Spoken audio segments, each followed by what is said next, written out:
M Naushad എംഎൽഎയുടെ ഓഫീസിലേക്ക് BJP പ്രവർത്തകർ March നടത്തി. വികസന മുരടിപ്പും വാഗ്ദാന ലംഘനവും ആരോപിച്ചാണ് മാർച്ച് നടത്തിയത്. മാടൻതട ജംഗ്ഷനിൽ നിന്നും ആരംഭിച്ച മാർച്ച് എംഎൽഎ ഓഫീസിന് സമീപം പോലീസ് തടഞ്ഞു. വികസന മുരടിപ്പും വാഗ്ദാന ലംഘനങ്ങളും ആരോപിച്ചാണ് ബിജെപിയുടെ നേതൃത്വത്തിൽ എം നൌഷാദ് എംഎൽഎയുടെ ഓഫീസിലേക്ക് മാർച്ച് സംഘടിപ്പിച്ചത്. ഇരയൂരം മണ്ഡലം കമ്മിറ്റിയുടെ നേതൃത്വത്തിൽ മാടൻതട ജംഗ്ഷനിൽ നിന്നും ആരംഭിച്ച മാർച്ച് എംഎൽഎ ഓഫീസിന് മുന്നിൽ പോലീസ് തടഞ്ഞു. ബിജെപി വെസ്റ്റ് ജില്ലാ പ്രസിഡന്റ് എസ് പ്രശാന്ത് മാർച്ച് ഉദ്ഘാടനം ചെയ്തു. കഴിഞ്ഞ 10 വർഷം ഇരയൂരത്ത് യാതൊരുവിധ വികസനങ്ങളും കൊണ്ടുവരാൻ എംഎൽഎക്ക് കഴിഞ്ഞിട്ടില്ലെന്ന് അദ്ദേഹം കുറ്റപ്പെടുത്തി.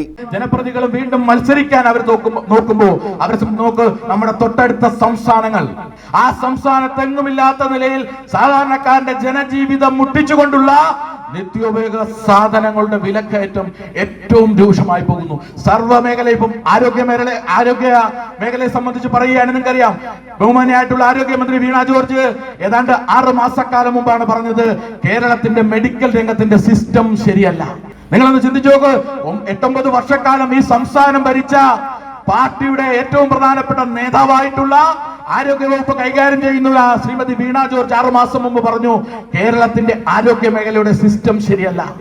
ആ കേരളത്തിന്റെ ആരോഗ്യ മേഖലയുടെ സിസ്റ്റം ശരിയല്ല എന്ന് പറഞ്ഞാൽ ഇടതുമുന്നണിയുടെ സിസ്റ്റം ശരിയല്ല, CPM-ന്റെ സിസ്റ്റം ശരിയല്ല, CPI-യുടെ സിസ്റ്റം ശരിയല്ല, അവരുടെ ഭരണം ശരിയല്ല. ആ ആരോഗ്യമന്ത്രിയുടെ ഭരണത്തിൽ കീഴിൽ ബിജെപി കിളികൊല്ലൂർ മണ്ഡലം പ്രസിഡന്റ് അനീഷ് അധ്യക്ഷത വഹിച്ചു. ഇരയൂപുരം നിയമസഭാ ഇൻചാർജ് CS ശൈലേന്ദ്രബാബു മുഖ്യപ്രഭാഷണം നടത്തി. NDA chairman Harish Thakkadam, BDJS ജില്ലാ vice president S Hari, Nisha, advocate S Venugopal, Sugandhi, AG Sreekumar, അയത്തിലപ്പക്കുട്ടൻ, ഡെസ്റ്റിമോണ, രജനി V, രതീഷ് തുടങ്ങിയവർ പങ്കെടുത്തു. ന്യൂസ് ബ്യൂറോ, കൊല്ലം.